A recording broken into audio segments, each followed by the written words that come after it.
enfim, para encerrar o evento, mostrando que estamos muito contentes com a realização desse seminário. Foram 3 dias muito intensos. Pelos relatos que tivemos, os GTs tiveram muitos trabalhos de altíssimo nível. Houve um retorno bastante positivo em relação à organização. Tivemos mesas redondas aqui fantásticas. Tivemos ontem uma mesa redonda com bastante participação. Hoje de manhã tivemos uma mesa redonda bastante acalorada, né, cumprindo a função de uma mesa redonda, que é uma coisa rara, né, que não é só a exposição, mas houve uma troca, um debate, inclusive da própria plateia. E, portanto, ficamos muito contentes também com as mesas redondas, a palestra de abertura do Stephen Moncler, que já está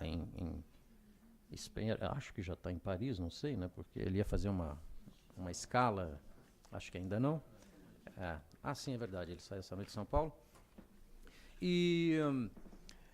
E, portanto, ainda estamos fechando os números, mas tivemos um número bastante elevado de inscrições e de comparecimento de pós-graduandos e também de alguns professores de várias instituições do Rio Grande do Sul e do Brasil, não só da região sul, mas da região sudeste, do nordeste, de vários estados, de várias instituições, alunos também de instituições de outros países, da América Latina, e acho que também vieram alguns da Europa. Portanto, um evento que realmente assumiu a feição de um seminário internacional, que pela primeira vez está se transformando num seminário internacional.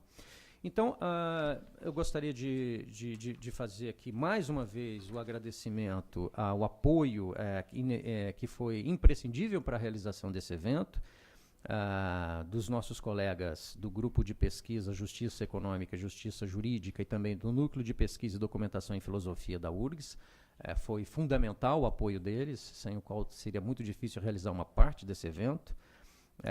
Também gostaríamos de agradecer novamente ao apoio financeiro, e vale a pena reprisar, né, numa época de crise de contenção, conseguimos o apoio financeiro das principais agências federais e da agência estadual, o que é algo que nos deixou bastante contentes, mostrando que de fato havia um projeto interessante, como eu falei na abertura. Então agradecemos a FAPERGS, a Fundação de Pesquisa aqui do Estado do Rio Grande do Sul, ao CNPq e à CAPES, que nos concederam financiamento, suporte financeiro para que a gente pudesse realizar esse evento. Agradecendo mais uma vez ao Instituto de Filosofia e Ciências Humanas por todo o apoio, por todo o suporte, e também ao Instituto Latino-Americano de Estudos Avançados, o ILEA, no qual estamos agora, e que foi um dos parceiros também de realização desse evento. Agradecer, enfim, imensamente os nossos voluntários de graduação e especialmente os nossos alunos de pós-graduação, da pós-graduação em Ciência Política, que se envolveram de uma maneira intensa, né? Quer dizer, sem os quais, de fato, não teríamos a possibilidade de realizar o evento, e ainda mais realizar o evento com essa magnitude e essa qualidade, né? Porque é um evento de pós-graduação em Ciência Política, mas aconteceu num ritmo, numa dinâmica de um grande congresso, né? Não só pelas mesas redondas, mas pelos trabalhos apresentados. Como eu mencionei também na abertura, tivemos 9 GTs, um congresso. Na verdade, realizamos aqui um congresso, e os alunos de pós-graduação, mestrado e doutorado, desde o início da concepção desse projeto, no final do ano passado, se envolveram bastante, foram fundamentais para a realização desse seminário, né? Então, sintam-se todos muito agradecidos, são vários, não dá para citar os nomes, houve um grupo mais próximo que esteve presente o tempo todo, e cada qual vai se identificar, espero. Então, muito obrigado mesmo, de coração, foi fundamental a participação de vocês, né? Eu gostaria de passar a palavra aqui para os meus 2 colegas também fazerem algumas considerações, e começo pelo colega de Departamento de Ciência Política e também do Programa de Pós-Graduação, o Hélio, que esteve também envolvido na organização desde o início, foi uma figura central para que várias coisas pudessem ser encaminhadas e operacionalizadas. Então, passo a palavra a ele, Hélio.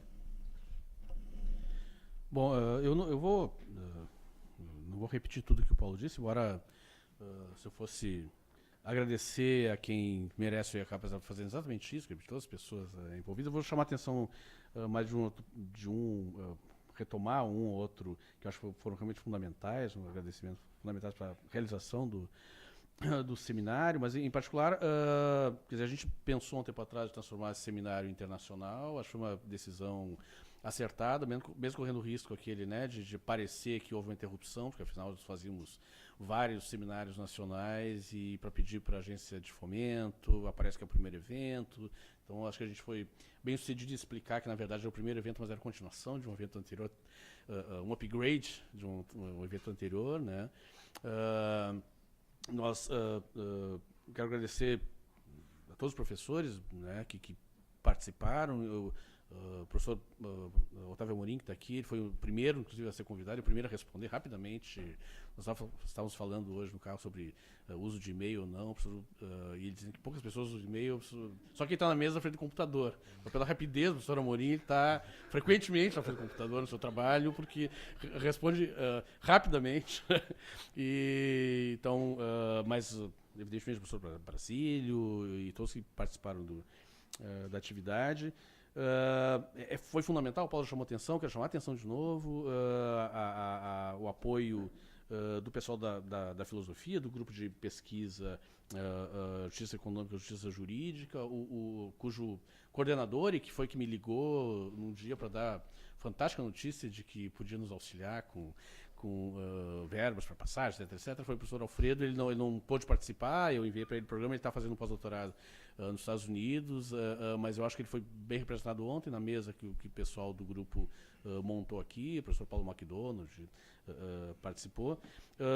Quero fazer um agradecimento também à professora da participação, né, da professora Gabriela Hipólito Odônio, que já se tornou habituê aqui, né, veio no outro encontro. Nosso encontro tem essa vantagem, tem gente que vem, gosta e volta, né, tanto de alunos quanto agora com a Gabriela, professora. Né. Então é um prazer, a gente fez lançamentos de livros, foi muito interessante. Né. E, obviamente, a todos que apresentaram os trabalhos, participaram como debatedores, né, também foi muito rico nisso. Importante, os alunos, né, que foram responsáveis por conseguir organizar, são eles que organizam, né, eu e o Paulo coordenamos, corremos atrás de algumas coisas, mas na verdade quem corre muito e organiza são os nossos alunos, então parabéns, assim, vocês foram responsáveis por fazer o evento, esse sucesso que, na minha modesta opinião, né, imagino, ele foi. Tá? Então, obrigado. E só lembrando, antes de passar para o meu colega Arturi, como a Isabel, né, do nosso programa, do departamento, e a vice-diretora do Instituto lembrou, acho importante também fazer um agradecimento retrospectivo, quer dizer, na verdade, como esse é o primeiro internacional, mas é uma sequência de vários eventos, e ele começou lá em 2008, Isabel estava presente. Então, lembrar aqui que ele chega até aqui também como um bastão que foi passado por outros alunos e por outros professores, né, que conceberam o projeto lá atrás e vieram realizando. Esse projeto veio crescendo, mas é obviamente um bastão que foi passado, e a gente deve lembrar que muitos professores, muitos alunos contribuíram para que chegássemos até aqui hoje num evento internacional que cresceu muito, mas que começou lá atrás, e todos, no fundo, participam disso de algum modo. E agora eu gostaria de ouvir o Carlos Arturi, que representa a comissão coordenadora do Programa de Pós-Graduação em Ciência Política.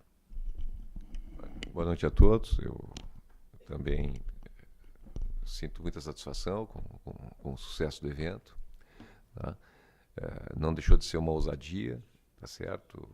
Fazer esse upgrade, né, para o seminário internacional, sobretudo no momento de crise, e uma ousadia que foi muito bem recompensada. Né?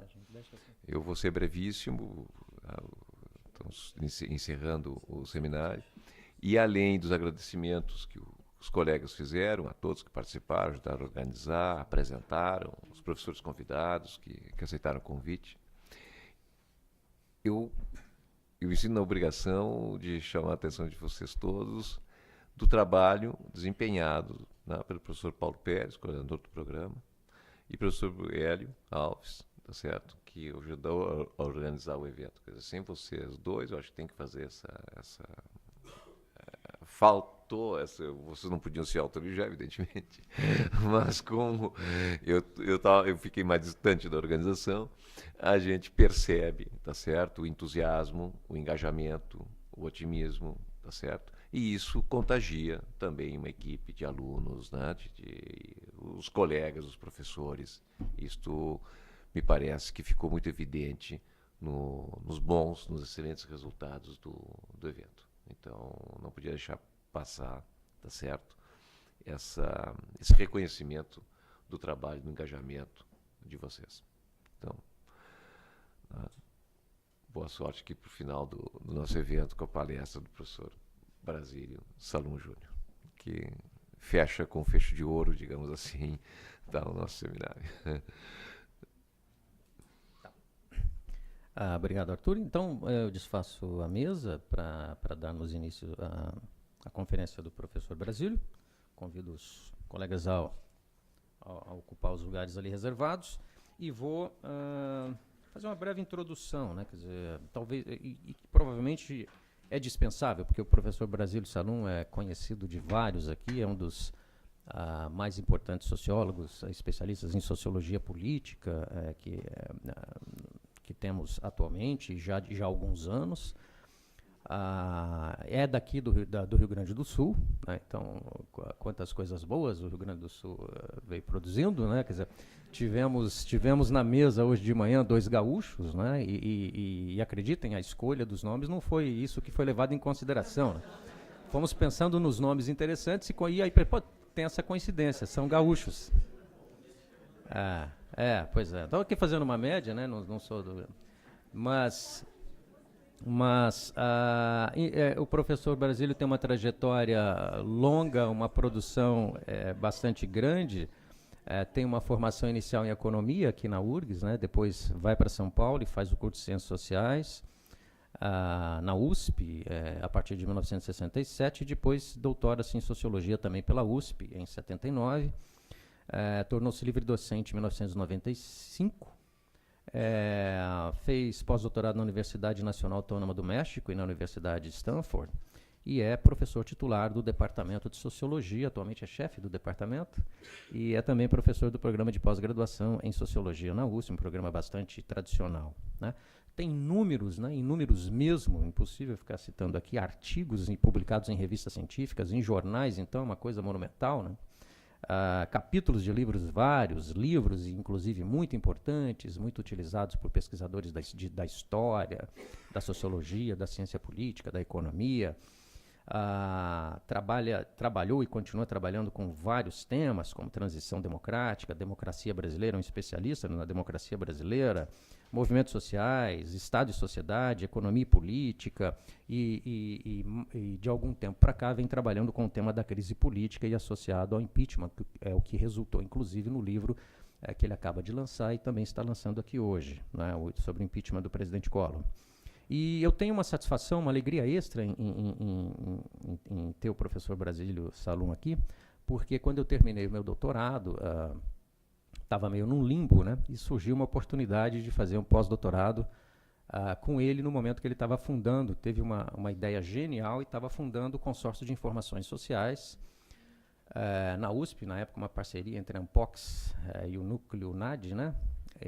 E hoje acho que ele foi para a Sociologia, está com a Sociologia.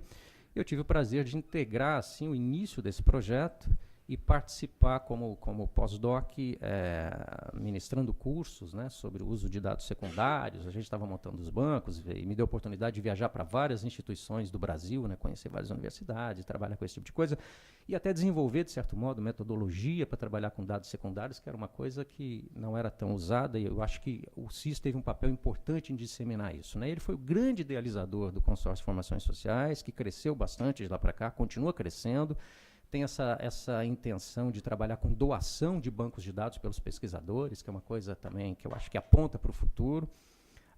Isso tende a crescer cada vez mais. E pude trabalhar com ele, então, por mais de um ano, muito próximo, né, como supervisor do meu pós-doc. E a admiração que eu já tinha à distância da sua obra só se reforçou com a admiração pessoal ao conhecê-lo mais de perto. Então é uma alegria enorme ter o professor Brasílio aqui.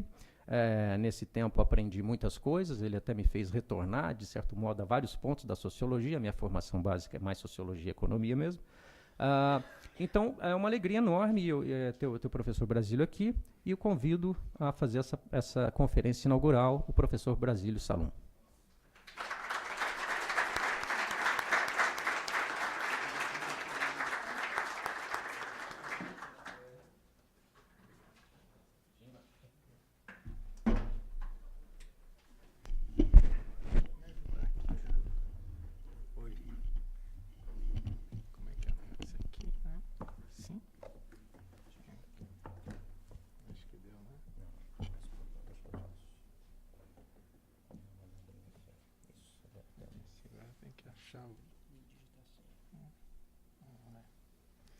Bom, deixa acho que tem aqui. Deixa eu pôr isso aqui, tá meio esquisito para mim, em todo caso, cancelar. Tá. Bom, pessoal, boa noite a todos. É um prazer estar aqui na minha universidade, de início, né, comecei a estudar, como o Paulo falou, na economia, e, enfim, volto aqui vendo, na verdade, um campus totalmente novo. Eu agradeço muito o convite do Carlos e do Paulo. Conheci hoje o Hélio também, enfim, dos organizadores e as pessoas com quem eu interagi foram hiper gentis e possibilitaram que eu viesse por aqui. Claro que agradeço os, acho que, exagerados elogios, mas, enfim, sempre é bom a gente, como diz tinha um antigo sociólogo, dizia, recebo elogios como bombons. Então, é sempre bom. Bem, eu hesitei muito quanto ao que dizer para vocês hoje.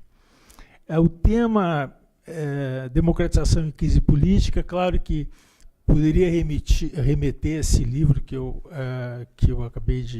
acabou de ser publicado, o Impeachment. Podia ser pensado assim no processo de longo prazo de transformação política que a gente vem experimentando no Brasil, mas eu achei que, para aqueles que têm na política, objeto de reflexão, e mesmo grande parte de vocês, como eu também, uma espécie de paixão, né? Eu acho que a gente precisa, de alguma maneira, tocar e discutir o momento que a gente está vivendo hoje. Os dilemas postos pela crise política que ainda está em curso, mesmo, vamos dizer assim, eu correndo o perigo de dizer obviedades e o que todo mundo acha. De fato, a gente veio conversando ontem e hoje, há uma grande concordância. Hoje o Amorim ainda estava conversando no carro, eu disse, puxa, mas eu vou dizer isso hoje, você está dizendo agora. Mas, enfim, eu acho que é importante a gente refletir sobre a crise, porque eu acho que ela nos dá a oportunidade de tocar em questões realmente importantes para o futuro do país e que normalmente não vêm à tona. É uma reflexão difícil, porque a gente está em meio à luta política, sem ter a vantagem e o conforto, né, do engenheiro de obra feita, que reconstrói um processo depois que ele se encerrou. Que foi o que eu fiz agora com o impeachment do Collor, né? Isso já encerrou, então você consegue reconstruir. Agora é muito mais difícil, porque tudo está em curso e o mundo está incerto e a gente tem dificuldade de vislumbrar para onde vai. Mas antes de ir assim para o olho do furacão, vale a pena a gente enfatizar que, a despeito da gravidade da crise atual, ela ocorre dentro de certos parâmetros, né? Eu acho que está fora do horizonte dos atores, por exemplo, contestar a sociedade de mercado e o capitalismo, algo que era muito comum décadas atrás. Discute-se apenas formas de participação do capitalismo mundial, a forma de regulação do mercado, mas não se discute a possibilidade de uma outra ordem, ou ao menos isso não move a luta dos atores que estão em confronto hoje. O parâmetro mais importante, no entanto, que na verdade delimita a luta que está se travando, eu acho que é a ordem democrática. Essa ordem democrática não está sendo posta em xeque por qualquer ator relevante, e ainda que haja minorias que manifestam esse desejo, não há nas Forças Armadas qualquer projeto ou movimento que apoie a ruptura do regime. São contestados a presidente da República, a chapa vitoriosa, a coalizão governante e suas políticas, mas os atores se movem dentro das possibilidades abertas pelo regime de 68, até mesmo quando pretende mudá-lo. Então isso eu acho que é um delimitador importante para a gente refletir. A existência desse parâmetro, a democracia, não é pouca coisa. Custou muito esforço político, muita luta, expandir e constitucionalizar os direitos civis, políticos e sociais na Constituição de 88.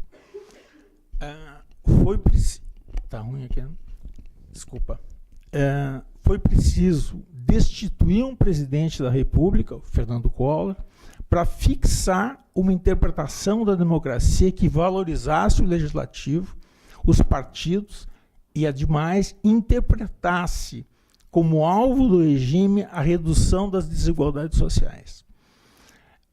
Costuma-se esquecer que o governo Itamar Franco, que sucede o Collor, foi muito mais que o casulo do Plano Real. Ele foi um governo que instituiu como regra contemporânea o chamado presidencialismo de coalizão. Foi ele também que instituiu a Lei Orgânica da Assistência Social e aquele que elevou pela primeira vez o salário mínimo a $100, dando início a um processo de valorização do salário mínimo que chegou ao apogeu nos governos do PT. Em favor dessa solidez da ordem democrática, vale acrescentar e sublinhar que a democratização política é apenas uma das dimensões da democratização como fenômeno societário, que abrange um conjunto enorme de esferas da vida social, que empodera atores e camadas sociais que antes não tinham poder. Esses parâmetros, o mercado e a democracia, pelo menos circunscrevem um pouco os resultados possíveis da luta que vem se travando no plano nacional. Veja, não há dúvida, eu acho, entre nós que estamos aqui, quanto à gravidade da crise política que nós estamos experimentando. No entanto, eu acho que é possível perceber essa crise de forma mais ou menos profunda, dependendo da perspectiva histórica que a gente adota. Eu vou querer chamar a atenção para 3 perspectivas a partir do qual nós podemos pensar a crise. Eu começo com a perspectiva de curto prazo. Dessa perspectiva de curto prazo, a crise política se materializa no dramático esvaziamento da autoridade da presidência da República. Por si só, isso já é bastante grave, pois o nosso sistema de governo tem o presidente da República no centro. O presidente da República é o centro do sistema. O sistema supõe que o presidente dê rumo ao Estado no comando de uma coalizão política. Ele faz isso definindo uma agenda política para o país e, ademais, conseguindo que a sua coalizão permita implantar esta agenda. Esse centro da vida política nacional perdeu densidade. Por quê? Vou mencionar apenas alguns fatores de esvaziamento da autoridade da presidência. Em primeiro lugar, a presidente venceu uma campanha eleitoral muito agressiva entre os candidatos e, em seguida, adotou as políticas de ajuste que criticava e atribuía aos adversários. Mais ainda, ela convidou para dirigir a nova política um executivo de banco indicado por um dos maiores bancos nacionais, depois de demonizar os bancos e os banqueiros na campanha. Com isso, obviamente, ela provocou revolta nos adversários e, ao mesmo tempo, nos apoiadores dos adversários. Aí daí vem a acusação do chamado estelionato eleitoral. Bem, a opção pelo chamado ajuste fiscal, além disso, contrariu a esquerda do partido, do seu próprio partido, do PT, e principalmente as bases sindicais do partido, que são realmente importantes, porque o PT é o único partido que tem bases efetivas. Então, contrariou as bases sindicais.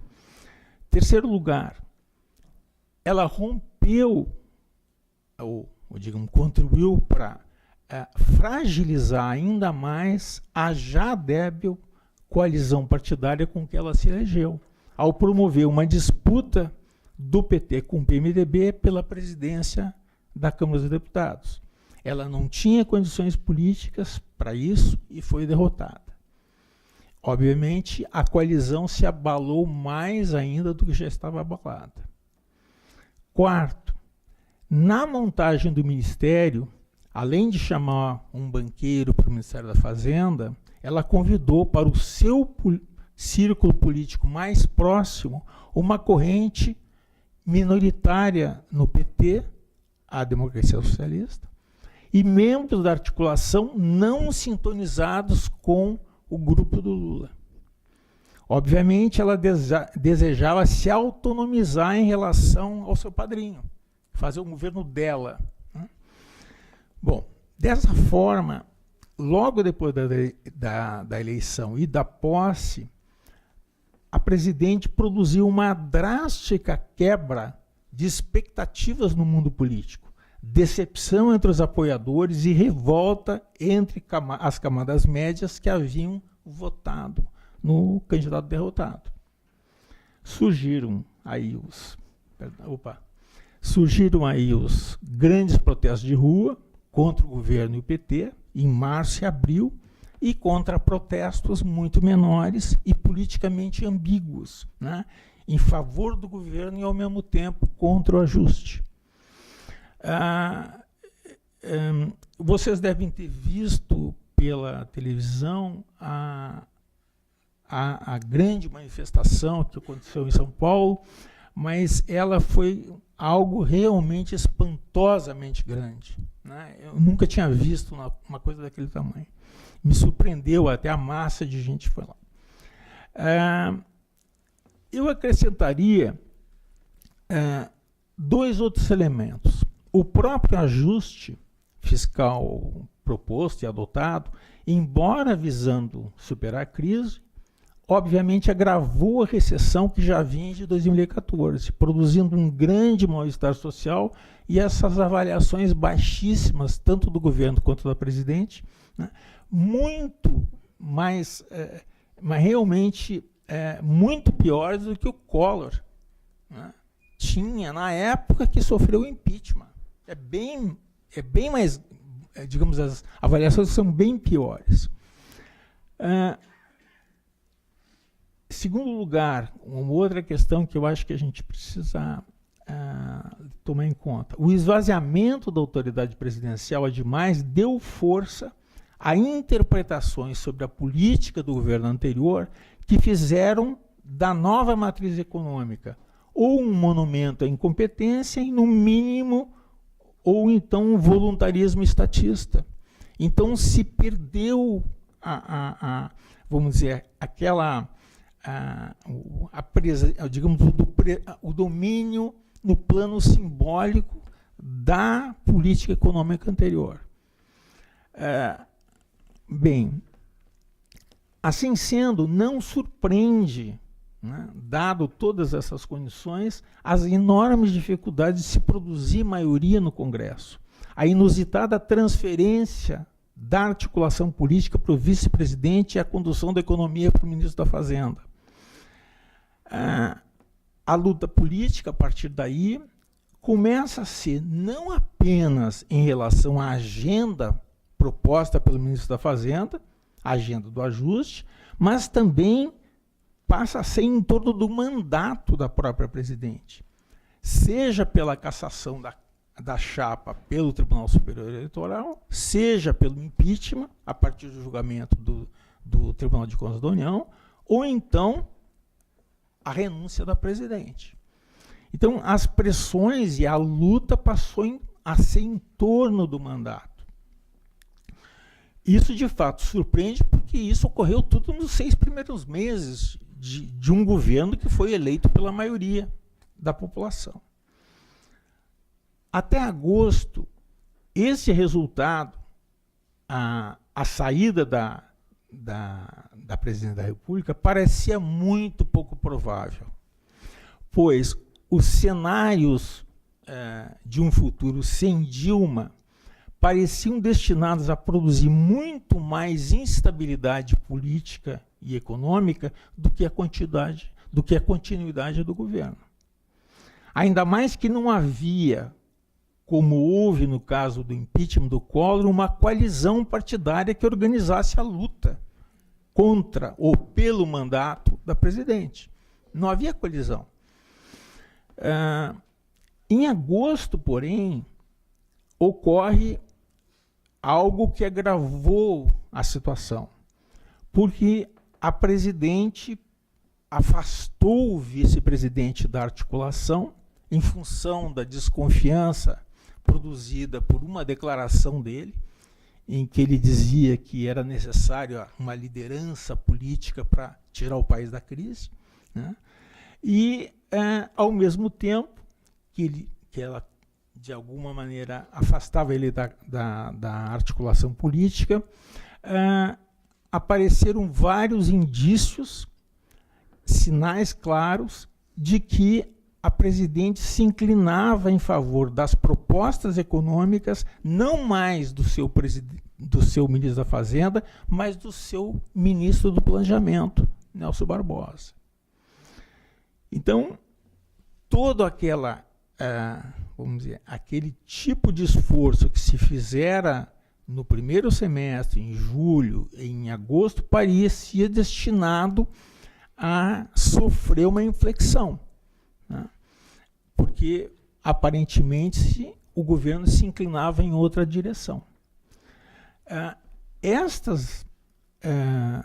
inflexão política se materializou no surgimento de várias propostas de ajuste adicional, CPMF, CID, etc., e no envio, em 31 de agosto, de um surpreendente, pela primeira vez na história do país, eu acho, né, de um orçamento deficitário para o Congresso Nacional. Isso nunca tinha acontecido antes. Então, essas decisões da presidente e as suas constantes mudanças de orientação, que culminaram, afinal, na perda do grau de investimento, tornaram muito mais precária a posição do atual governo, pois ele começa, e esse é o elemento-chave, começa a produzir expectativas de maior instabilidade política que os cenários alternativos a ele mesmo.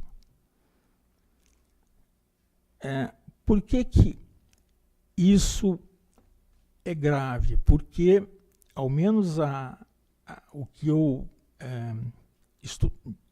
pelo que eu entendi as crises passadas, enquanto a permanência, enquanto a derrubada de alguém pode significar maior instabilidade do que o presente, o establishment costuma assegurar o poder como ele está. Se vir a situação, e como aconteceu no caso do Collor, que virou a situação e o Collor começou a ser entendido como fonte de instabilidade, você tem uma guinada do establishment. Então, a situação se tornou, a partir de 31 de agosto, mais complicada, e claro que o dólar dispara, uma coisa insana, e está acontecendo isso, né? Claro que, embora, digamos, a situação seja mais precária do que era antes, né, a situação, digamos,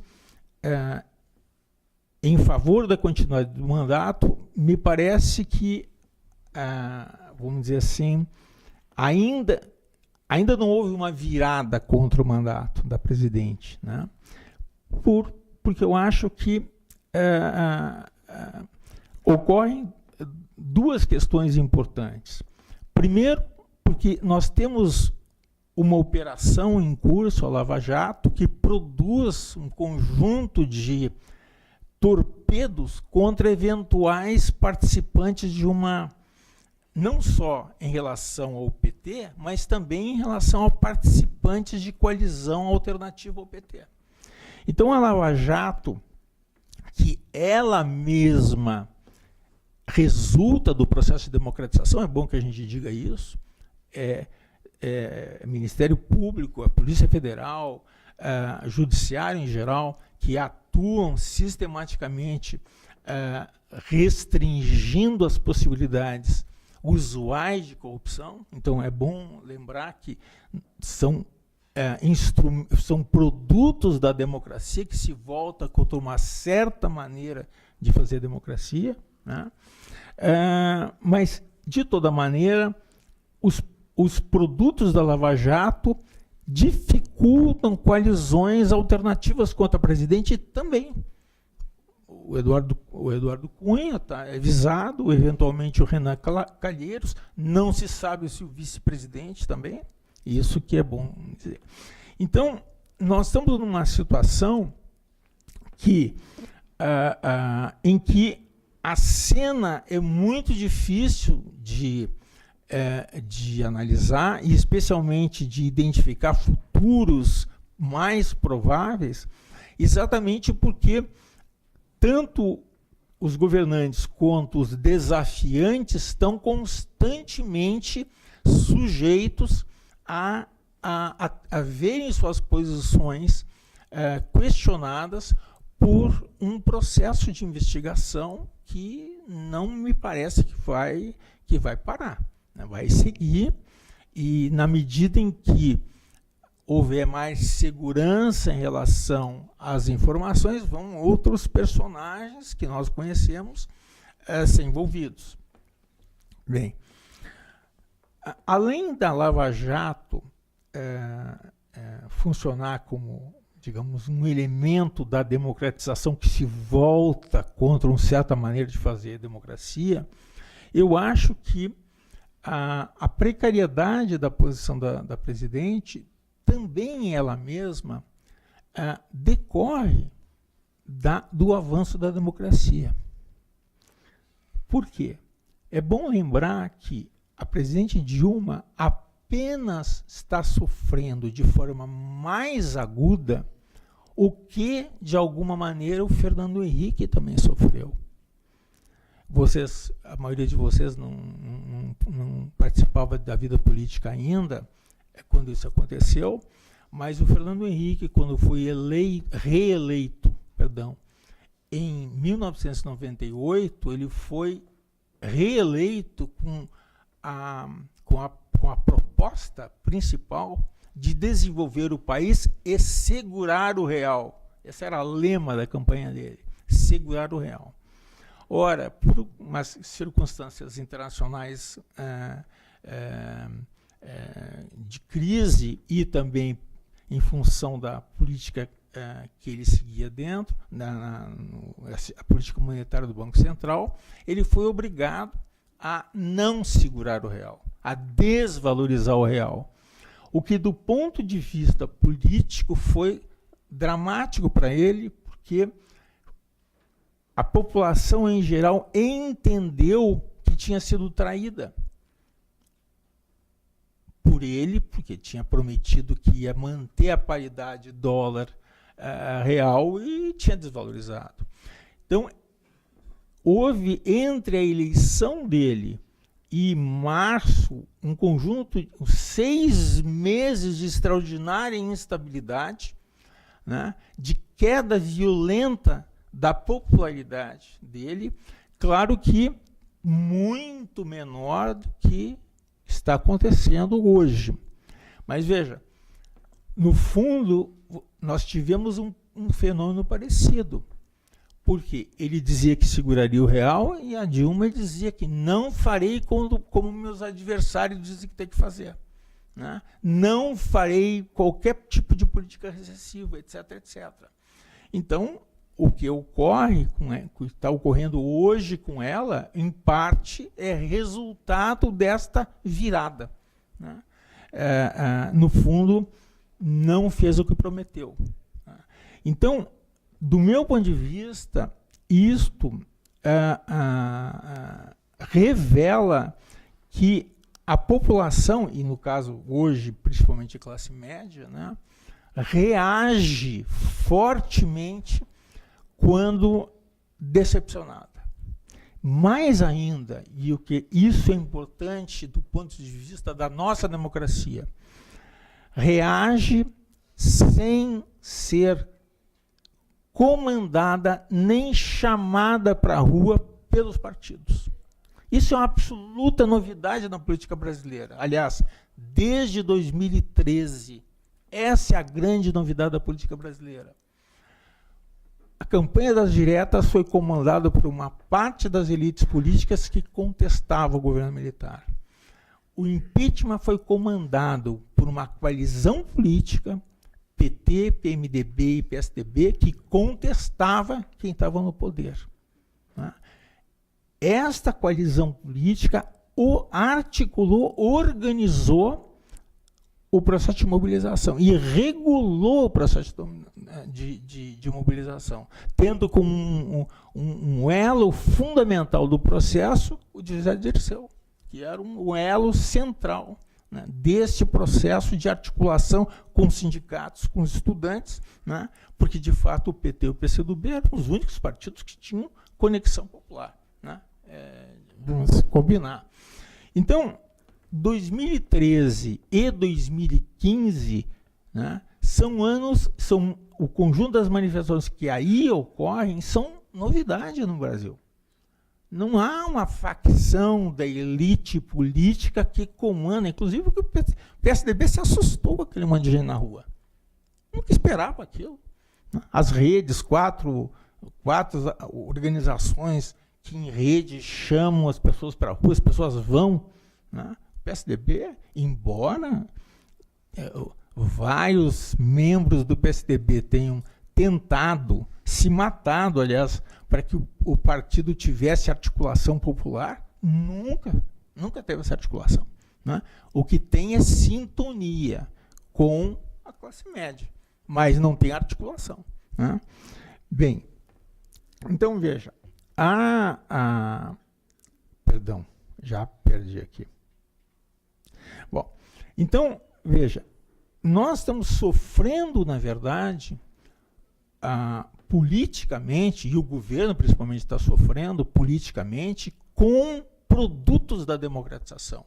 A autonomização dos grupos sociais que se manifestam, que não esperam que alguém lá de cima chame para a rua. Né? E instituições que a democracia produziu, inclusive a Polícia Federal, foi reformada e colocada nos trinques pelo governo Lula. Não foi o governo Lula que fez isso. O Ministério da Justiça que montou a Polícia Federal. Então, esses organismos estão se voltando contra certas práticas que são tradicionais do Brasil. Diga-se de passagem, a Lava Jato está descobrindo muita coisa na Petrobras, mas isso não é novidade no Brasil, né? O financiamento de campanha no Brasil sempre foi esse horror, né? Bem, veja. Agora,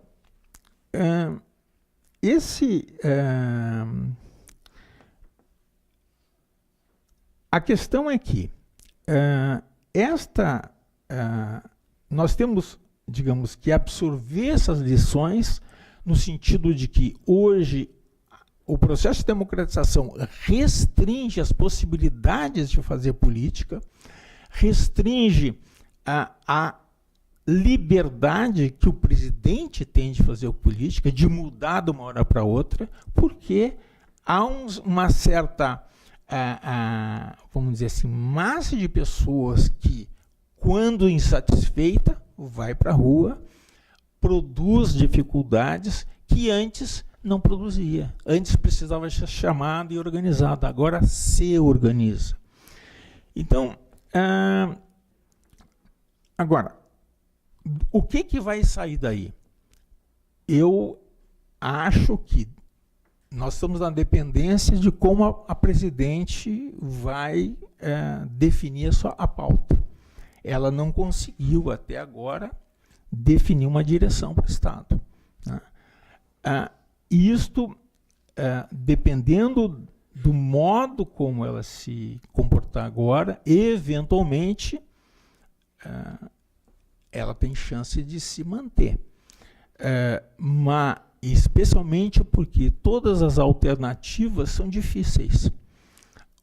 A alternativa do Tribunal de Contas da União é muito problemática, porque mesmo que a presidente for condenada pelas contas do ano passado, isso se refere ao mandato anterior. Então, vai haver uma enorme discussão judicial para ver se isso é causa ou não de impeachment. Segundo lugar, o Tribunal Superior Eleitoral é outra alternativa que também será difícil, vai ser invocado o Supremo Tribunal Federal, etc. Então, todas as alternativas, inclusive a renúncia, são difíceis. Então,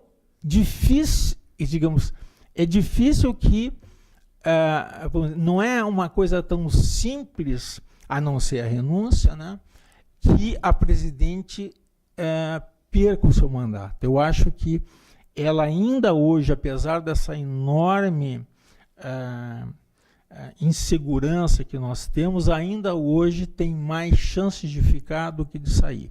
Eu só espero que o ficar signifique transformar o Estado numa direção que permita que a gente siga com a democracia e especialmente com a estabilidade do nosso processo de transformação social. Bem, isso se nós pensarmos em termos de curto prazo. Agora, se nós pensarmos de uma perspectiva um pouquinho mais ampla, para além do governo Dilma, nós vamos nos defrontar com problemas estruturais decorrentes do próprio Estado, que nós construímos desde os anos 90, que são de longo prazo, mas têm que ser enfrentados de alguma maneira pelo atual governo ou pelo governo seguinte. Esses problemas estruturais de um pouco mais longo prazo foram enfatizados principalmente por 3 economistas de inclinação liberal, o Mansueto de Almeida, Marcos Lisboa e Samuel Pessoa, que publicaram um artigo de grande impacto intelectual e político chamado O Ajuste Inevitável. Eles mostram que o Estado brasileiro, por dispositivos legais, eleva constantemente seus gastos em relação ao PIB, ultrapassando recentemente as possibilidades abertas pela elevação constante da carga tributária. Vejam, eles mostram que, ano a ano, de 1991 até 2014, os gastos sociais e outras obrigações, prestação continuada, bônus salarial, Bolsa Família, aposentadoria pelo INSS, aposentadoria dos servidores públicos, etc., estes gastos crescem mais 0,3% do PIB, né, por ano, aumentando durante todo esse período de 91 a 2014 em quase 7% o gasto público. Isso sem contar os subsídios setoriais, as desonerações, etc, etc, etc. Esse aumento constante do gasto estava escondido até há pouco, porque a arrecadação tributária da União crescia muito mais rápido. Então não se via ou não se percebia a importância desse crescimento de gastos. Só que a partir de 2011, no começo do governo Dilma, a arrecadação começou a crescer não mais que o PIB, mas de acordo com o PIB. Isto produziu uma divergência entre arrecadação e gasto, né, tornando a situação a longo prazo insustentável. Nós estamos arrecadando menos relativamente do que nós estamos gastando ano a ano.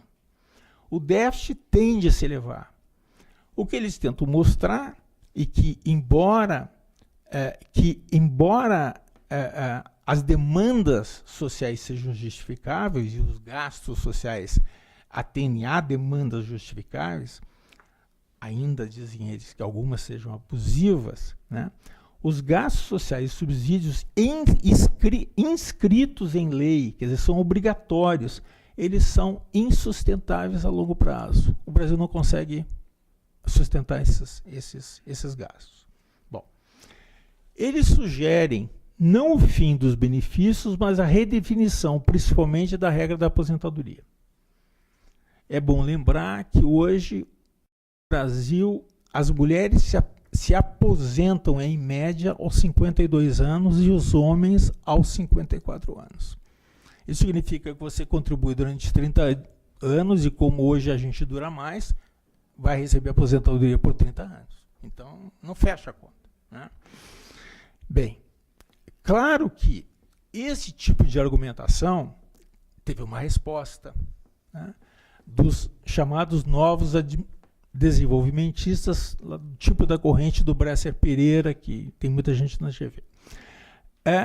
Eles criticam não as análises e não os dados dos economistas que eu citei, mas criticam a recomendação. Alegam que, embora possamos redesenhar os gastos sociais, mudando algumas políticas, o essencial seria reduzir os gastos correntes com funcionalismo e custeio, alegando que há funcionários em número excessivo para as tarefas existentes. Bom, eu até acredito nisso, né? Só que esta questão, na verdade, do gasto público, como que a gente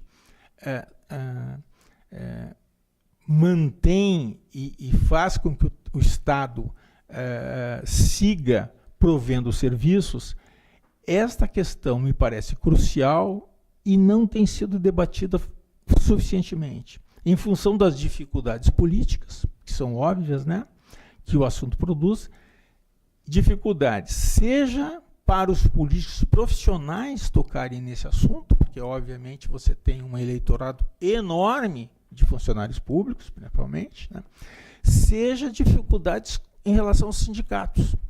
Então, esse tipo de questão é absolutamente, se é verdadeira, eu acho que é, porque os dados estão bem, digamos, são fundados, e inclusive os adversários acreditam nos dados uns dos outros, né?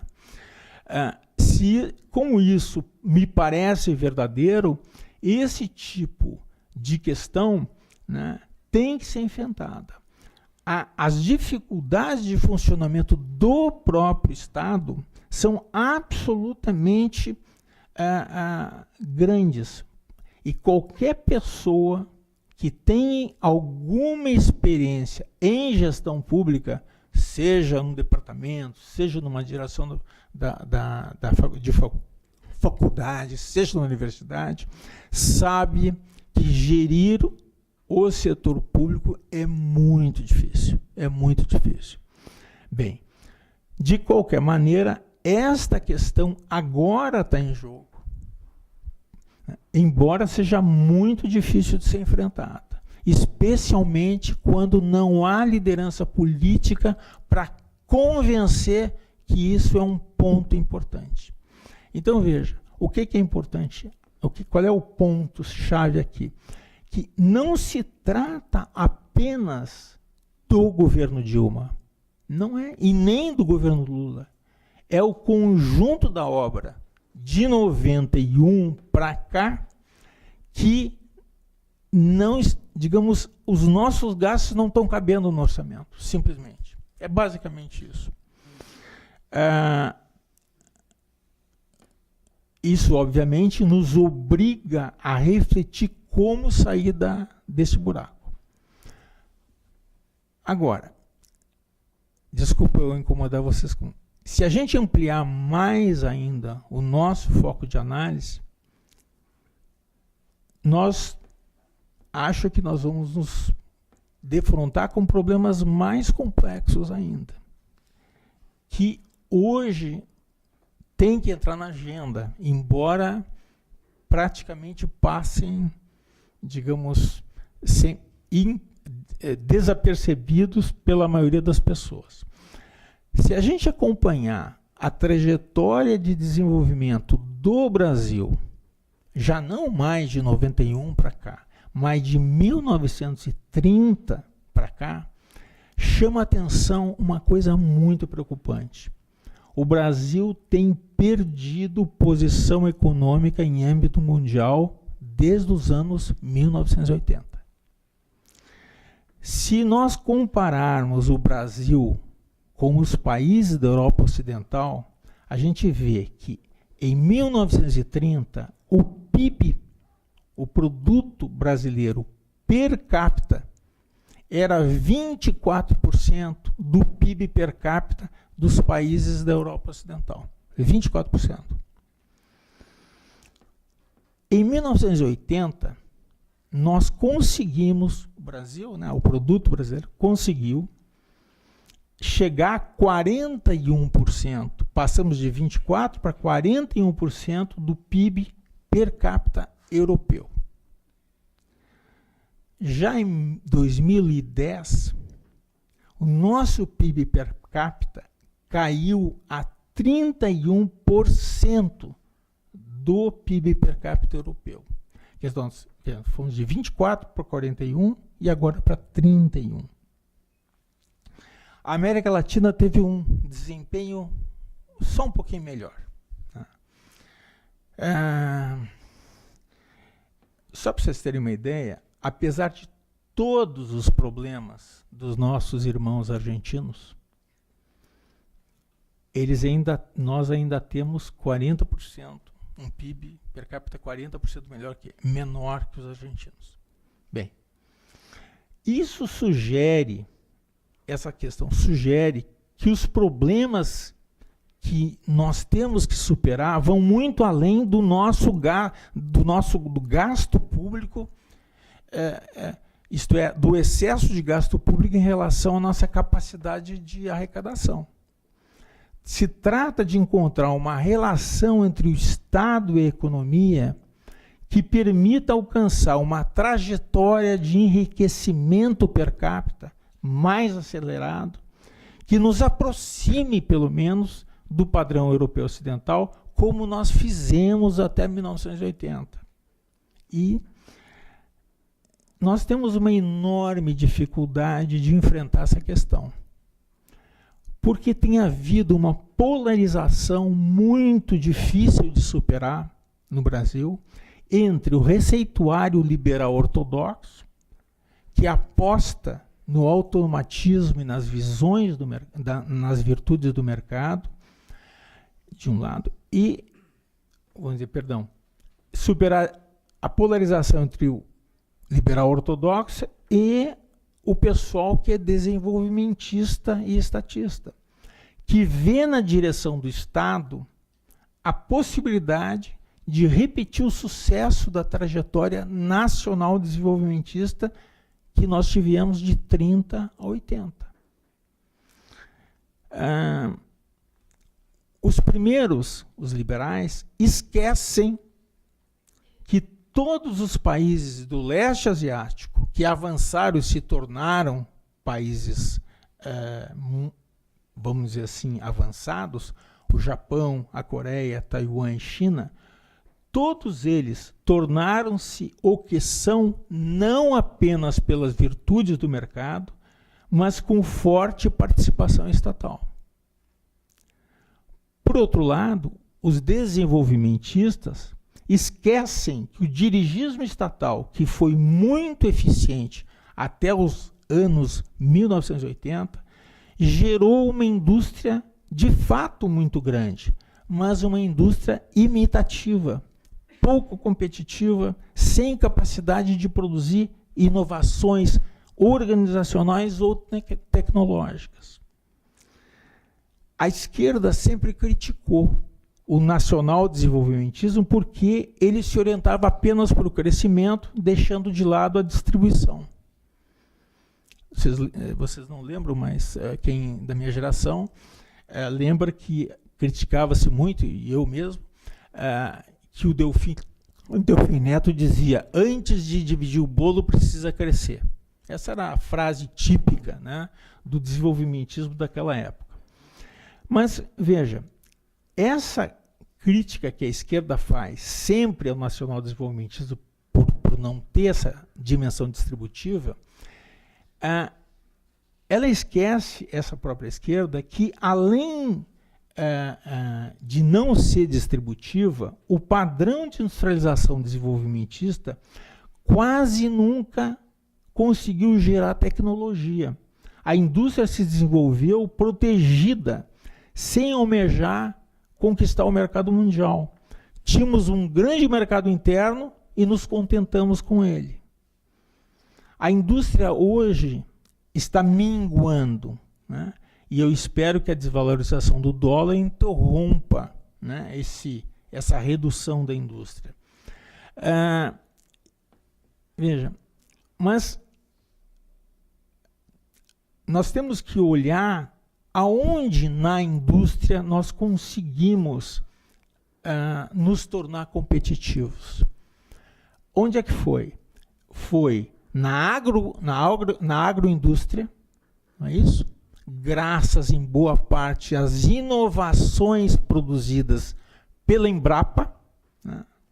E foi na Embraer, porque desde sempre a Embraer pensou e planejou a sua expansão tendo em vista o mercado mundial, o que significa tendo em vista ganhar produtividade para vencer no mercado mundial. Então veja, o ponto todo é que há que mudar a relação Estado-mercado de modo a aproveitar, e não controlar, mas aproveitar a competição capitalista, né, de modo a que ela produza inovação, se torne competitiva internacionalmente e permita que o país consiga, ou ao menos aquilo que se produz aqui dentro, consiga espaço no capitalismo mundial. Como a China conseguiu, como Taiwan conseguiu, como a Coreia conseguiu. Eles não conseguiram isso imitando, não conseguiram isso sem inovação. E lembrando um dos ícones da esquerda, que de fato é um homem brilhantíssimo, o Giovanni Arrighi, a grande diferença entre países centrais e periféricos se dá pela capacidade de produzir inovação. Não é produção industrial ou agrícola, é inovação. E, infelizmente, a gente está carente de inovação e há muito pouco estímulo à inovação. Então, veja, se nós pegarmos essas três ângulos, quer dizer, o mais curto prazo, que é o que nos preocupa hoje e que faz com que a gente o tempo inteiro fique discutindo o que vai acontecer. Aliás, o que aconteceu hoje? Alguém viu um noticiário? Vai acontecer alguma coisa amanhã? Essas questões prementes da sobrevivência do governo, da troca de governo, da mudança de política econômica, são questões importantes, mas eu acho que esta crise abre espaço para a gente pensar na forma de organização, na relação entre Estado e sociedade e na relação entre Estado e mercado. Não é uma questão de ter mais ou menos Estado, é ter um tipo de Estado que aproveite e estimule a inovação, né? Estimule e faça com que os capitalistas deixem de esperar a primeira teta governamental, né? Mas arrisquem, né? Tornem-se mais produtivos, etc. Infelizmente, o modo como nós nos desenvolvemos foi uma forma em que o Estado proveu, né, segurança em demasia para a nossa burguesia, o nosso empresariado, que está acostumado o tempo inteiro a ter crédito fácil, risco zero, etc, etc. Isso não é mais possível, né, a menos que a gente queira ou se contente em ir para a periferia do sistema. Então, eu acho que a crise atual, com este governo, que eu acho que tem mais chance até tem chance de continuar, ou um outro governo, tem necessariamente que enfrentar a questão da relação Estado-sociedade e a relação Estado-mercado. Sem isso, eu tenho a impressão que nós vamos, digamos, perder a chance histórica de suportar, de dar suporte material a um processo que todos nós, do qual todos nós aproveitamos, o processo de democratização. A longo prazo, a democratização tem que ser sustentada, né, com recursos materiais. E na medida em que nós não conseguirmos crescer, não conseguirmos avançar em nosso produto, aí sim eu acho que o processo de democratização vai correr perigo. Obrigado, Betânia.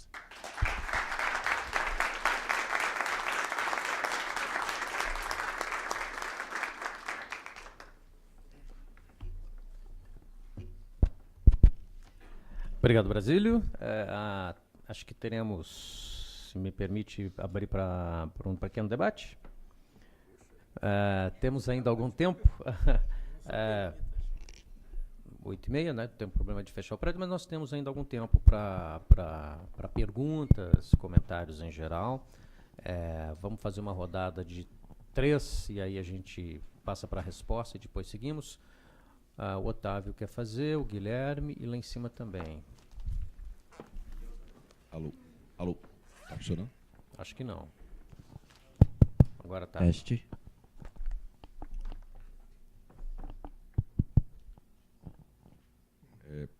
Professor Salum, comprei seu livro, quero muito lê-lo, já comecei a folheá-lo, ouvi sua palestra. Eu queria fazer a seguinte pergunta sobre o subtítulo. O impeachment de Fernando Collor, sociologia de uma crise. Aí eu vi os capítulos, crise de Estado e transição política, estabilização, presidencialismo plebiscitário e democracia, afirmação do legislativo, crise de governo e reforma ministerial. Por que o título não é o impeachment de Fernando Collor, ciência política de uma crise?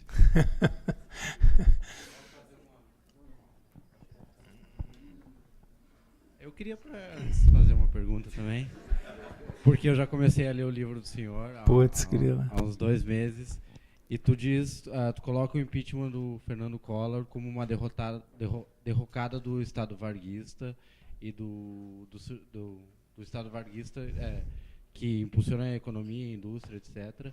Mas, ao mesmo tempo, com os mandatos do governo Lula, parece que há uma retomada dessa política varguista. Eu queria saber se a atual crise política também não é resultado desse Estado, desse novo Estado varguista.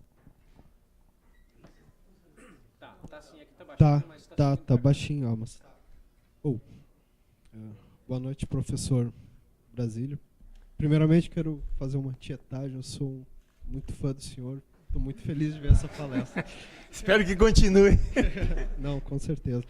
A primeira questão que eu gostaria de colocar, fiquei um pouco intrigado com essas características que o senhor colocou, talvez novas e um sinal de maturidade da democracia brasileira, principalmente em relação às mobilizações e às instituições de controle. E pensando, digamos assim, em termos evolucionários mesmo, de adaptação a mudanças ambientais, até que ponto essa crise também não é sinal de problema de adaptação de práticas políticas das elites atuais a essas mudanças do ambiente societário brasileiro? E uma segunda questão, talvez mais plano econômico, pensando na segunda e na terceira perspectiva histórica que o senhor colocou, o crescimento do gasto público, até talvez aceitando os dados que o Samuel Pessoa e os outros apresentam, se há esse crescimento também do gasto público desde 1991, também é significativo a melhorias nos indicadores sociais desde então, né? Taxa de mortalidade, taxa de analfabetismo, a redução, enfim, uma série de avanços sociais. E isso parece estar bem relacionado. E, de fato, e a questão dos 30 anos de perda de posição social. Pensando assim, um ponto em comum entre essas duas dimensões. Questão da gestão financeira do Estado, porque no início dos anos 80 nós temos a crise da dívida, e eu acho que isso é uma coisa que nunca ficou muito bem resolvida, talvez seja a ciranda financeira que foi feita na época e o Estado ter assumido a dívida privada, e de fato essa questão da dívida pública nunca foi resolvida. Nos anos 90 nós tivemos problemas, nos anos 2000, e agora isso volta com muita força, e é significativo que a gente gaste 60% do orçamento com gastos financeiros, sejam comprometidos. Até que ponto esse não é o ponto de vínculo entre essas duas dimensões, e quais seriam as saídas para isso? Posso? Faz mais uma, a gente começa a responder. Porque, na verdade, acabaram saindo 3 perguntas ali. São 5. Você prefere já responder essas? Não, sério. Então mais uma. Boa noite, meu nome é Caio. Em primeiro lugar, gostei muito da palestra, achei interessante você trabalhar com esses 3 níveis, assim, o mais de curto prazo, pensando na crise econômica brasileira a mais longo prazo, e também a crise do nosso modelo econômico há mais de 30 anos. E um ponto que me interessou bastante foi quando você falou dessa polarização ideológica de projetos para o Brasil. É um projeto liberal ortodoxo, um projeto nacional desenvolvimentista, e eu concordo bastante com isso. Inclusive, ontem no GT de Teoria Política até houve uma discussão sobre isso, de que no Brasil não existe nenhuma tradição teórica, e muito menos uma tradição prática de liberalismo social, tipo, de uma tentativa de síntese entre as duas posições, né?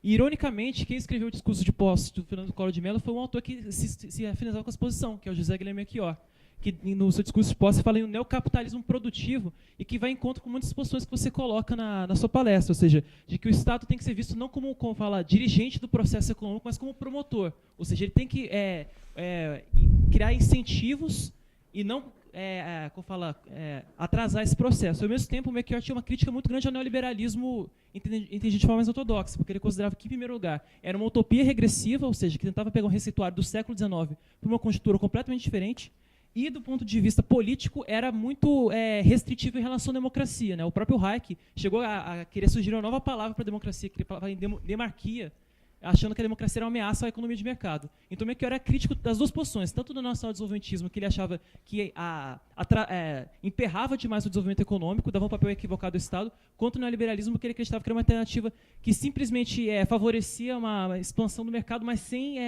dar uma base para a indústria, por exemplo, né, que o Brasil, inclusive, passa por um processo de desindustrialização desde os anos 90. Eu gostaria que o senhor comentasse esse ponto de se é possível pensar numa tentativa de síntese das duas posições, eu chamaria isso de liberalismo social, assim como Melchior. Gostaria que comentasse esse ponto. Obrigado.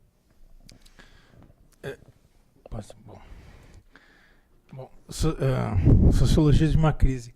Bom, de fato, a gente podia, dependendo de como você entende ciência política, né, daria tranquilamente, né? É que, vamos dizer assim, no desenvolvimento brasileiro internacional, vamos dizer, a ciência política foi se restringindo muito à dinâmica institucional. E, na verdade, eu tento, em primeiro lugar, eu concordo que há uma dinâmica, e essa dinâmica é importante. Em geral, os sociólogos não dão muita bola para isso, mas eu acho que é central.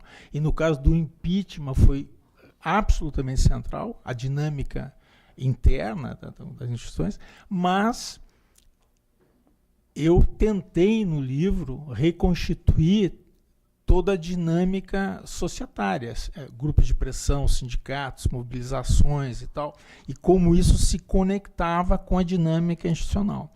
Então, uma das razões pelas quais, há um tempo atrás, eu achava que, digamos, estava muito longe de qualquer processo de impeachment, quando me perguntavam, porque, não, e até, aliás, hoje, né, não tem uma coalizão política que organize isso nessa direção, como teve na época do Collor. A única coisa é que no último mês ocorreu, digamos, uma ação da presidente que, vamos dizer, que favoreceu o surgimento de uma coalizão. Porque, veja, na época do Collor, o que aconteceu? Já tinha uma coalizão de 3 partidos que foi orientando o processo, regulando o processo. Só que essa coalizão, quando chegou mais ou menos no mês 2 meses antes de desistir do Collor, ela foi paulatinamente se transformando numa coalizão em torno do Itamar. Né? Então, a coalizão dos 3 partidos foi absorvida, né, na coalizão de governo que estava se formando. Então, a partir de agosto, setembro, era o Itamar e a coalizão meio que... inclusive, porque o PT decidiu não participar do governo Itamar. Então, né, apoiaria, mas de fora, aquela coisa. Agora, o que aconteceu um dos últimos 15 dias, né? Nem sei se foram 15 dias mesmo. A presidente Dilma tirou a articulação do Temer. O que significa, quer dizer, não significa necessariamente, mas abre a possibilidade dele ser o elemento, vice-presidente, o elemento articulador de uma coalizão alternativa. Ele não podia antes, porque ele era agente do governo. Quando ela tirou a articulação dele, deixou o homem solto. Tanto é que há 3, 4 dias já houve uma recomposição do PMDB, Eduardo Cunha, Renan Calheiros, governadores, todos articulados em torno do Michel Temer. Então, vamos dizer, certas ações da presidência são muito... Bom, a gente até conversa, muito amadoras politicamente. Isso não se... Quer dizer, não deveria... Bom, ela abriu espaço para a articulação do Temer. Então, bom, mas aí eu não sei. Bom, isso é um... Então, veja, pode ser que não haja, e não vai haver mesmo, provavelmente, uma coalizão partidária. Mas pode ser ir direto para o Temer. Então, é outra circunstância. Bom, aí outra questão que se colocou é a respeito da democracia. Eu acho que Eu acho que, na verdade, o que você colocou eu penso assim também, no sentido que, se é que eu entendi direito, né? Eu acho que foi se produzindo ao longo do tempo um conjunto de instituições que funcionam e funcionam adequadamente. Claro que nós podemos fazer críticas do judiciário, do Ministério Público, até o sistema legal brasileiro, que obriga a atender a qualquer demanda, tipo o Ministério Público, né? Não pode escolher a demanda. Enfim, a gente pode até questionar, mas essas instituições todas estão funcionando. E, de fato, essas instituições, eu acho que isso que você falou no final, pelo que eu entendi, essas instituições estão produzindo problemas para o modo tradicional como as elites políticas disputam o poder, né? Veja, alguns resultados da Lava Jato mostram que é possível que algum dos agentes do PT, por exemplo, não tenham levado dinheiro pessoal. Pode ser, né? Simplesmente encaminhava para o partido. Então você, no fundo, tira um percentual lá do faturamento da Petrobras e passa para o partido. Não é isso? Pode ser que nem não haja benefício pessoal para algum deles, imagino. Mas o que no fundo, a Lava Jato está restringindo os mecanismos usuais e os não tão usuais, como esse da Petrobras, de conseguir fundos de campanha, né? Isso aí é muito velho no Brasil. Os partidos conseguem fundos de campanha. É que a inovação foi a coisa da Petrobras, como também foi a outra. E essa inovação que foi surpreendida, né? Como no caso do Mensalão, também foi uma inovação que... Então, isso não significa que não há outras maneiras tradicionais de conseguir financiamento de campanha. Mas isso está sendo questionado, né? Eu não sei se foi esta a questão. Então, veja, a mobilização social que houve contra Dilma, etc., em março, principalmente em abril, tem um elemento interessante, porque, veja, não é só que ninguém chamou, no sentido, nenhuma elite, nenhuma facção da elite chamou o pessoal para a rua. Mas, além disso, não é pessoal de esquerda que foi para a rua. Então, isso é absolutamente novidade, porque, veja, você tinha gente da esquerda, do centro para a esquerda, sempre se mobilizando, agora não é. Digamos que é gente, digamos que adere ao sistema capitalista, que quer que as coisas funcionem. Não sei se vocês notam que essas manifestações não são feitas no dia da semana, porque se trabalha no dia da semana. Não se interrompe a ordem, se faz no domingo. Então, você tem uma série de características, né, que, tanto, digamos, de não ter alguém mobilizando, quanto do tipo de tendência política que está na rua, que é surpreendente. É muito surpreendente, né? Mas isso, eu acho que expressa uma autonomização dos agrupamentos sociais. Porque, veja, vamos pensar como um velho sociólogo que ninguém mais lê, mas que na minha geração era muito importante, o Karl Mannheim. O Mannheim tem um texto muito interessante chamado A Democratização da Cultura. É uma tradução meio ruinzinha, no fundo, de um texto que é sobre a democratização da sociedade, do conjunto das esferas sociais, das quais a política é a principal, no caso, mas que não se esgota nela, né? São, no fundo, as classes médias e as classes mais baixas ganham acesso, né, à política, né?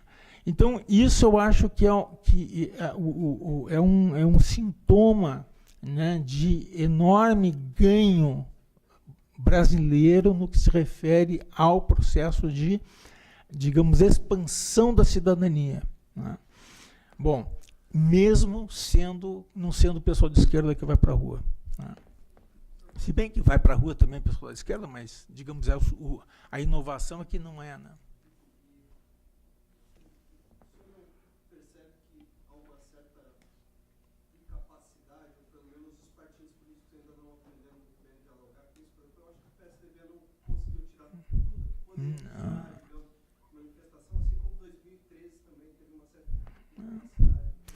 Mas é porque, veja, no Brasil você tem o conjunto dos partidos, são partidos parlamentares. Só tem um partido que tem articulação social com a PT.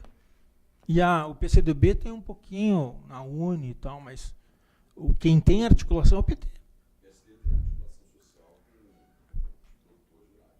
Pode esquecer isso. É verdade. É verdade, mas é pouco, né? PSD. Tá vendo? Olha aí o sociólogo, tá vendo? Eu tô dizendo, meu. Ele me pegou.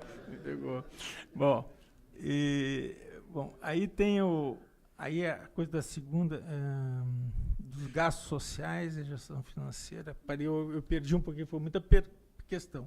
Eu falava acho que foi do Melchior, eu me lembro. O que é interessante do Melchior, que ele era mesmo fulano que, vamos dizer, é um liberal, né? Tem um livro muito bonito sobre liberalismo, e ele escrevia os principais o discurso do Collor, aqueles que encantavam as multidões. Só que o Collor não seguia, né? Ele fez o primeiro discurso e no dia seguinte ele tirou até o meu fundinho, né? Acabou com meu fundinho. Então, veja, esta síntese que você está se referindo é uma síntese que já foi tentada no Brasil, não pelo Collor, mas pelo BNDES. O BNDES, no final dos anos 80, ele tinha uma área lá de planejamento que tentava construir a estratégia do banco.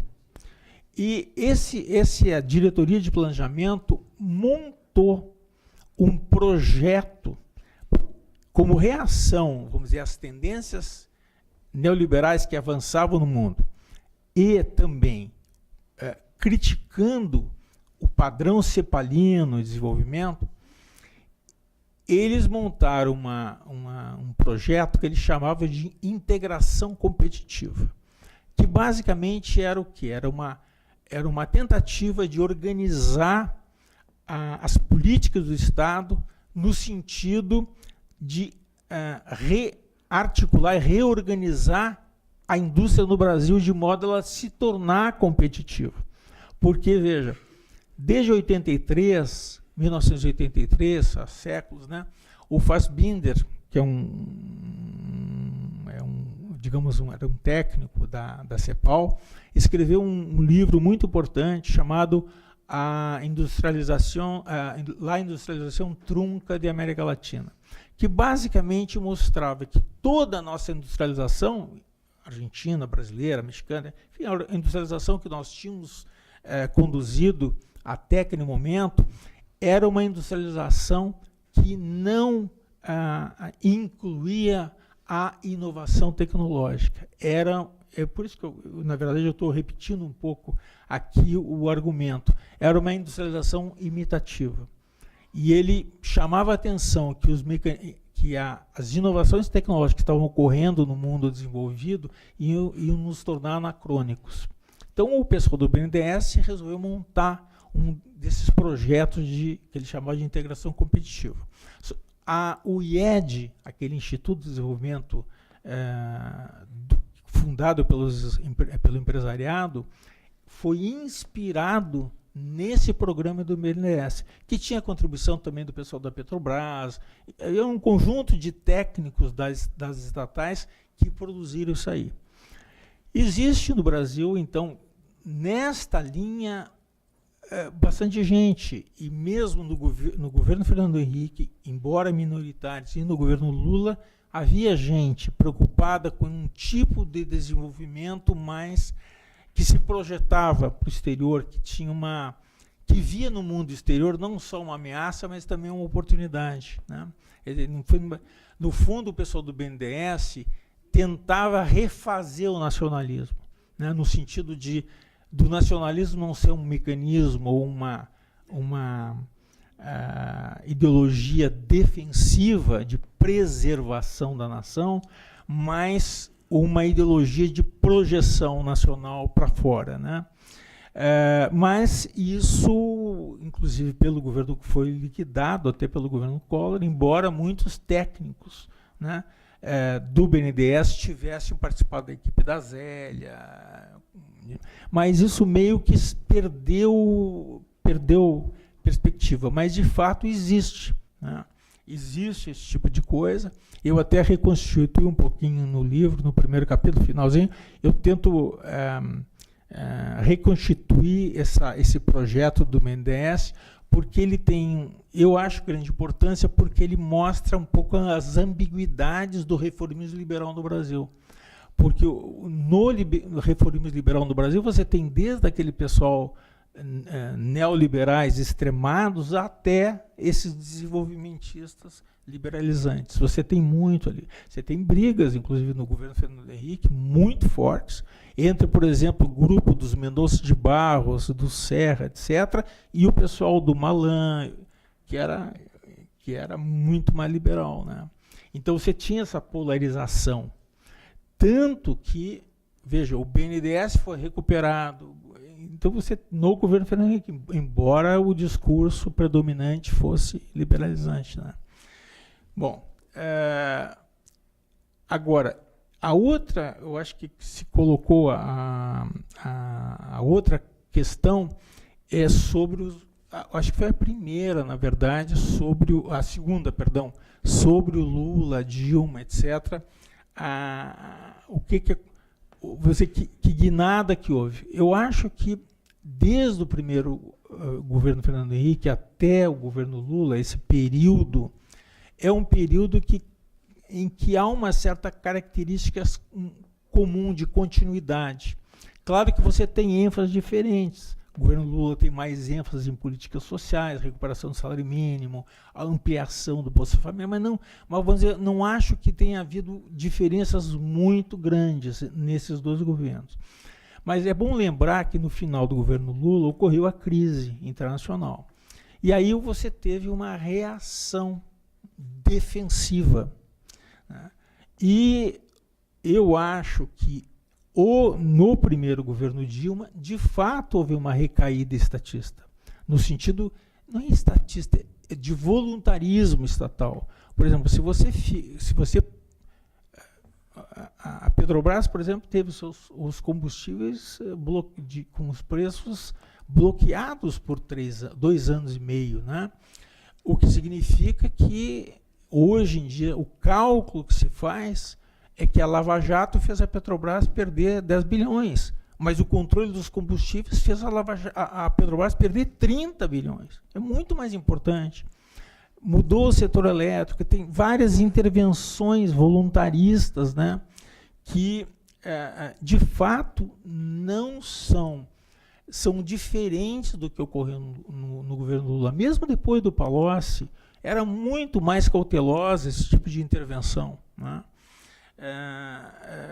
Então, eu acho que houve, de fato, uma espécie de inflexão mais voluntarista e estatista no primeiro governo Dilma, né?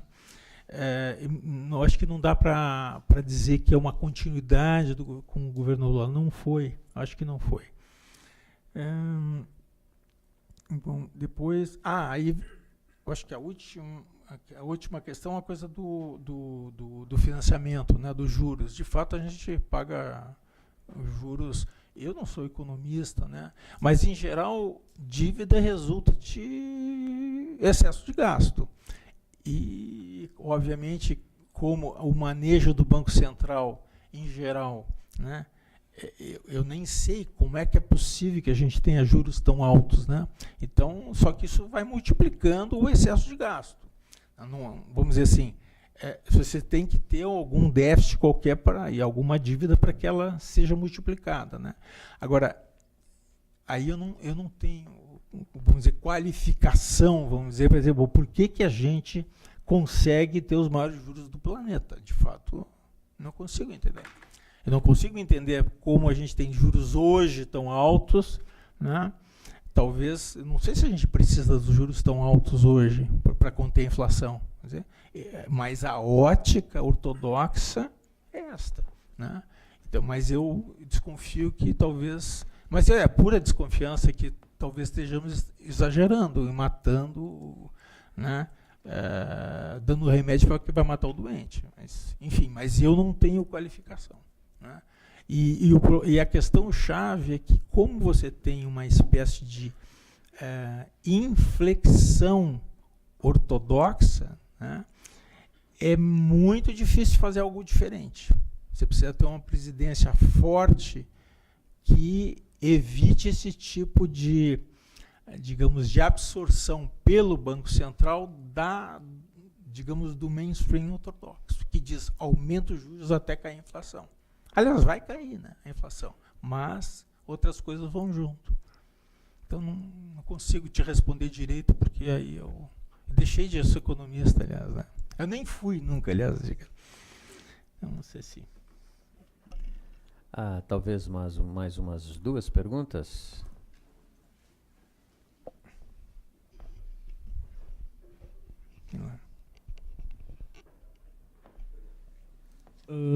Então, boa noite a todos. Eu tenho uma pergunta assim, que faz menção, principalmente a tua principal saída, tua principal alternativa saída para desenvolvimento da economia, que seria pautada na inovação. Eu vejo hoje assim que é uma possibilidade, mas se a gente for parar para analisar, essas políticas de incentivo à inovação tecnológica, elas vêm sendo realizadas desde o período FHC, mas com uma ênfase muito maior no período Lula e Dilma, mas principalmente no Lula, e com o decrescimento do PIB diminuiu na Dilma. E a gente teve a possibilidade de ter esse boom com a criação da lei de inovação, parques tecnológicos, incubadoras, e todos esses processos, e o que aconteceu foi que o empresariado brasileiro ele não saiu daquela situação de acomodação e não inovou, e não, consecutivamente não produziu produtos de alto valor agregado, e a gente continua, e pegando como exemplo assim, a Embrapa e a Embraer justamente são as empresas que investiram nesse setor, na inovação, e conseguiram ter essa internacionalização e essa ascensão econômica desses produtos.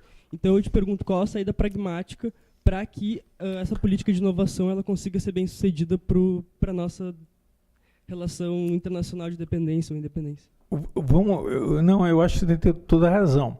Veja, esse sistema de inovação de fato existe.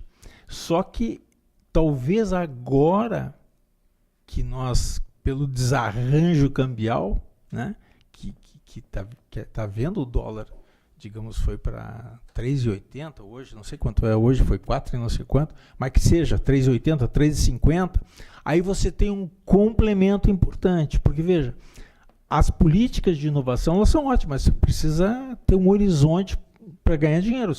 Por que aconteceu, infelizmente? É que como, vamos dizer, o câmbio estava controlado, a importação era livre. Então você não tem muito estímulo, porque você não consegue vender. Então o que aconteceu foi substituição, no fundo, de produtos nacionais por produto importado. Então esse mix, né, de fato, por exemplo, a FINEP cuidava disso. Até um colega meu que, né, fez um trabalho, na minha opinião, muito bom na FINEP, no primeiro governo de Dilma.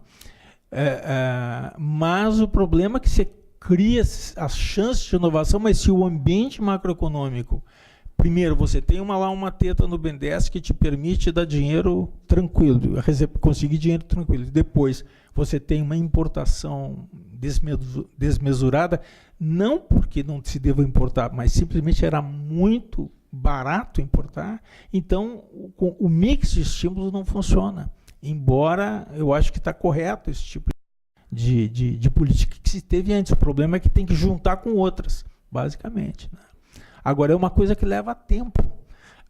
O atual ministro da Indústria está tentando montar isso aí, que eu saiba.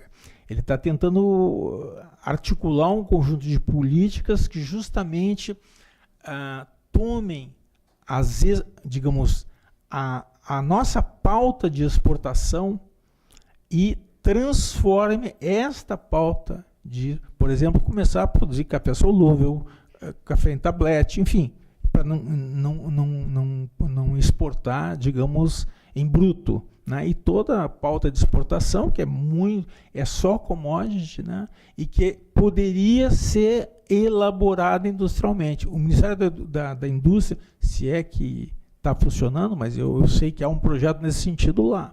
Mas o problema é que o ambiente está contaminado, né? A última? Gostaria de saber do professor a respeito da mídia corporativa, principalmente no que tange a sua participação, se ela somente reflete o que está tendo na sociedade, ou se ela atua como um ator importante nesse momento de instabilidade política que o Brasil está vivendo.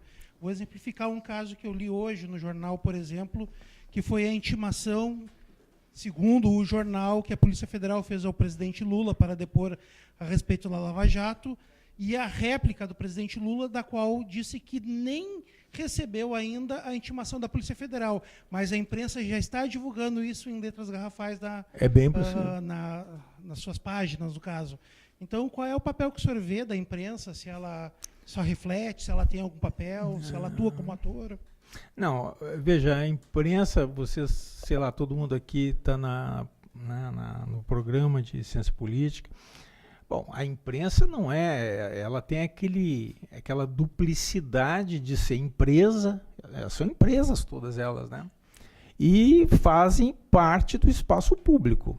E são na verdade, são um elemento absolutamente chave, né, no espaço público, porque os políticos tratam via imprensa de se viabilizar, não é isso? A primeira coisa que o político faz é abrir o jornal de manhã e ver quem atacou, quem plantou, quem não sei o quê. E o governo, principalmente, né?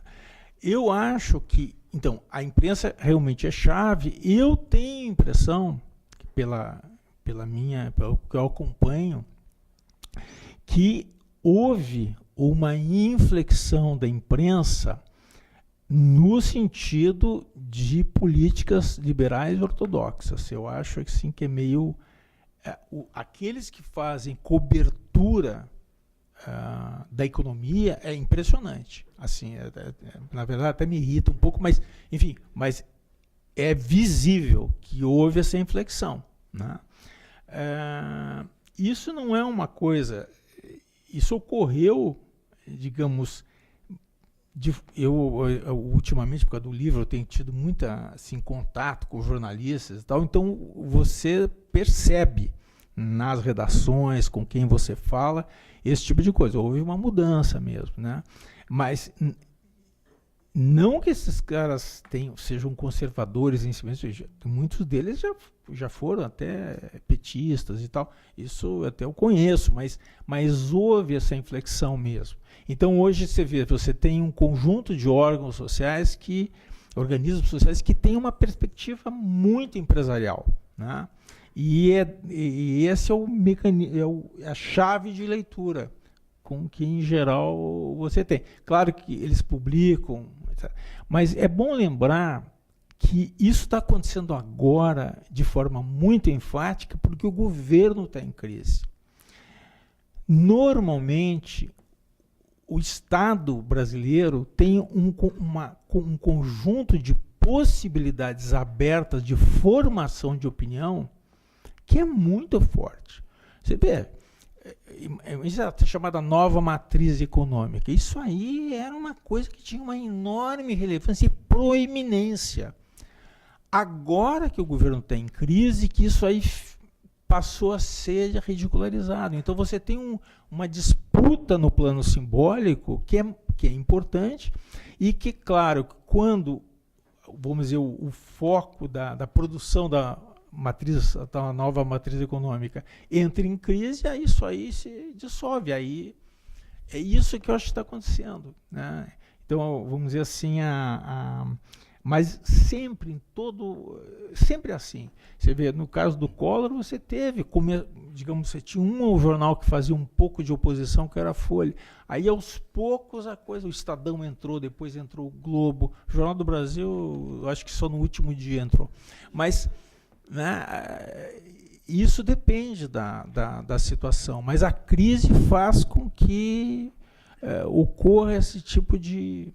E eles são muito sensíveis, né? Então, em geral, eles vão muito antes que o empresariado. Mas se continuar, a crise, o empresariado vai também. Eu dou um exemplo do Collor. O Collor, na metade de julho, teve um jantar de 1.000 talheres, com todas as associações empresariais dando apoio ao Marcílio. Aí o Collor vai, enfim... tem sucesso na negociação da dívida, tá uma maravilha, uma cobertura maravilhosa. Em dia 24 de agosto, quer dizer, um mês e pouquinho depois, a Fiesp tirou o apoio. 4 dias depois, todas as associações industriais do Brasil tiraram o apoio do Collor. Então, esse tipo de coisa, o empresário não tem, de fato, capacidade de ser a vanguarda de qualquer coisa. Nunca foi. Eles vão a reboque. Uma das coisas chocantes que eu me lembro da campanha das diretas, por exemplo, que, pelo amor de Deus, todo mundo... Só tinha um empresário, que era o Funaro, né, no Palanque. Então, isso é tradicional, não é? O empresário não vai para frente. O problema deles é a estabilidade. Não sei se vocês viram, há 2 semanas atrás saiu uma enorme entrevista do Olavo Setúbal, né? Roberto Setúbal, perdão, o Olavo é o pai. Na Folha, qual é o foco dele? Não há motivos para tirar o mandato de Dilma, porque hoje nós temos uma situação estável. O problema dele é a estabilidade. O problema é se, digamos, a situação se torna instável com a Dilma, aí, entendeu? Eles não... Bom, com o horário já avançado, né, vou encerrando aqui, agradecendo mais uma vez enormemente ao Brasílio por essa honra de recebê-lo aqui, encerrando o nosso evento. Quer dizer alguma coisa? Eu quero agradecer a todo mundo, as perguntas e a paciência, né? Eu fiquei lendo isso aqui com uma certa dificuldade, mas enfim, obrigado a todo mundo, ótimo congresso, agradeço muito o convite, né? E virei da outra vez se me convidarem. Mas sem dúvida nenhuma.